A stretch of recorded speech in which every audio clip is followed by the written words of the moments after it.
Hi friends, ಇವತ್ತು ನಿಮಗೆ ರುಚಿಯಾದ ಈರುಳ್ಳಿ ಸಾಗು ಮಾಡೋದು ಹೇಗೆ ಅಂತ ತೋರಿಸ್ಕೊಡ್ತೀನಿ. ಇಡ್ಲಿ, ದೋಸೆ, ಚಪಾತಿಗೆ ಸೂಪರ್ ಆಗಿರುತ್ತೆ.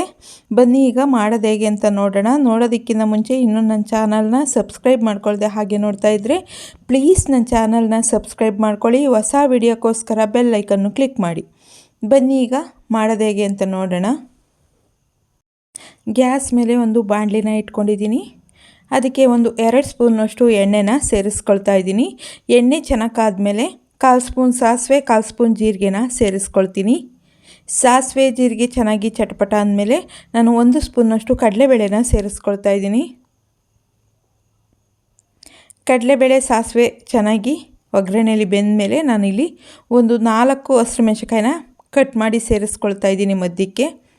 ಅದನ್ನು ಎಣ್ಣೆಯಲ್ಲಿ ಚೆನ್ನಾಗಿ ಫ್ರೈ ಮಾಡ್ಕೊಳ್ಬೇಕು. ಎಣ್ಣೆಯಲ್ಲಿ ಚೆನ್ನಾಗಿ ಫ್ರೈ ಮಾಡಿಕೊಂಡ್ರೆ ತಿಂದಾಗ ಖಾರ ಆಗಲ್ಲ. ಚೆನ್ನಾಗಿ ಫ್ರೈ ಮಾಡ್ಕೊಂಡಿದ್ದಾದಮೇಲೆ ನಾನಿಲ್ಲಿ 3 ಈರುಳ್ಳಿನ ಮಧ್ಯಕ್ಕೆ ಕಟ್ ಮಾಡಿ ಸೇರಿಸ್ಕೊಂಡಿದ್ದೀನಿ. ಒಂದು ಸ್ವಲ್ಪ ಕರಿಬೇವನ್ನ ಸೇರಿಸ್ಕೊಂಡಿದ್ದೀನಿ. ಸೇರಿಸ್ಕೊಂಡು ಇದನ್ನು ಸಾಫ್ಟ್ ಆಗೋವರೆಗೂ ಬೇಯಿಸ್ಕೊಳ್ಬೇಕಾಗತ್ತೆ.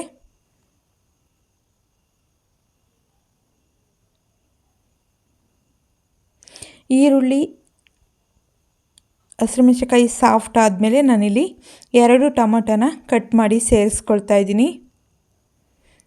ಟೊಮಟೊನು ಸಾಫ್ಟ್ ಆಗಬೇಕು, ಅಲ್ಲಿವರೆಗೂ ಚೆನ್ನಾಗಿ ಬೇಯಿಸ್ಕೊಳ್ಳೋಣ.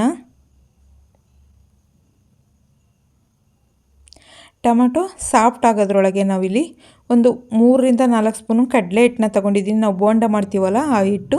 ಅದಕ್ಕೆ ಒಂದು ಅರ್ಧ ಸ್ಪೂನಷ್ಟು ಗರಂ ಮಸಾಲೆನ ಸೇರಿಸ್ಕೊಂಡು ಇದನ್ನು ನೀರು ಸೇರಿಸ್ಕೊಂಡು ಗಂಟಿಲ್ಲದ ರೀತಿ ಕಲಿಸ್ಕೊಳ್ಬೇಕಾಗುತ್ತೆ. ಕಲಿಸ್ಕೊಂಡು ಚೆನ್ನಾಗಿ ಮಿಕ್ಸ್ ಮಾಡ್ಕೊಳ್ಳೋಣ.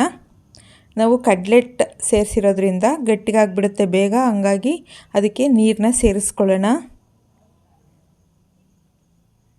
ನಮಗೆ ಸಾಗು ಎಷ್ಟು ಬೇಕೋ ಅಷ್ಟು ನೀರನ್ನ ಸೇರಿಸ್ಕೊಳ್ಬೇಕಾಗುತ್ತೆ.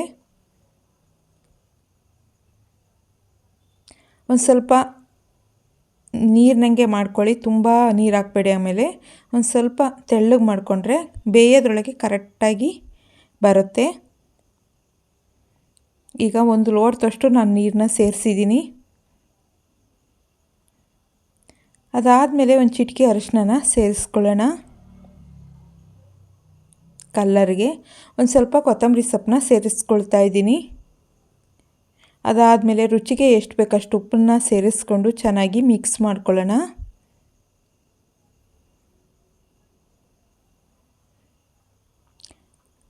ಚೆನ್ನಾಗಿ ಕುದ್ದು ಗಟ್ಟಿಗಾತು ಅಂದರೆ ಇನ್ನೊಂದು ಸ್ವಲ್ಪ ನೀರನ್ನ ಸೇರಿಸ್ಕೊಂಡು ಚೆನ್ನಾಗಿ ಒಂದು 3ರಿಂದ 4 ನಿಮಿಷ ಚೆನ್ನಾಗಿ ಕುದಿಸ್ಕೊಳ್ಬೇಕಾಗುತ್ತೆ.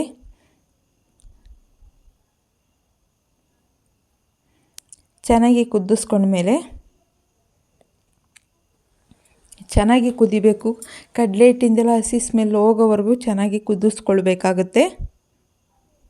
ಈಗ ಚೆನ್ನಾಗಿ ಕುದ್ದು ರೆಡಿಯಾಗಿದೆ. ಇಷ್ಟು ಗಟ್ಟಿಗಿದ್ರೆ ಸಾಕಾಗುತ್ತೆ.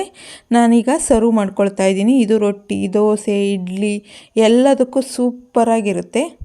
ಪೂರಿಗಂತೂ ತುಂಬಾ ಚೆನ್ನಾಗಿರುತ್ತೆ. ಒಂದು ಸಲ ಟ್ರೈ ಮಾಡಿ ನೋಡಿ, ಖಂಡಿತ ನಿಮ್ಗೆ ಇಷ್ಟ ಆಗುತ್ತೆ. ನಿಮಗೇನಾದರೂ ಈ ವಿಡಿಯೋ ಇಷ್ಟ ಆಯಿತು ಅಂದರೆ ಪ್ಲೀಸ್ ಒಂದು ಲೈಕ್ ಮಾಡಿ, ಶೇರ್ ಮಾಡಿ, ಸಬ್ಸ್ಕ್ರೈಬ್ ಮಾಡಿ. ಹೊಸ ವಿಡಿಯೋಕ್ಕೋಸ್ಕರ ಬೆಲ್ ಐಕನ್ನು ಕ್ಲಿಕ್ ಮಾಡಿ. ಯಾರ್ಯಾರು ವಿಡಿಯೋ ನೋಡಿದ್ದೀರೋ ಅವ್ರಿಗೆಲ್ಲ ಧನ್ಯವಾದಗಳು.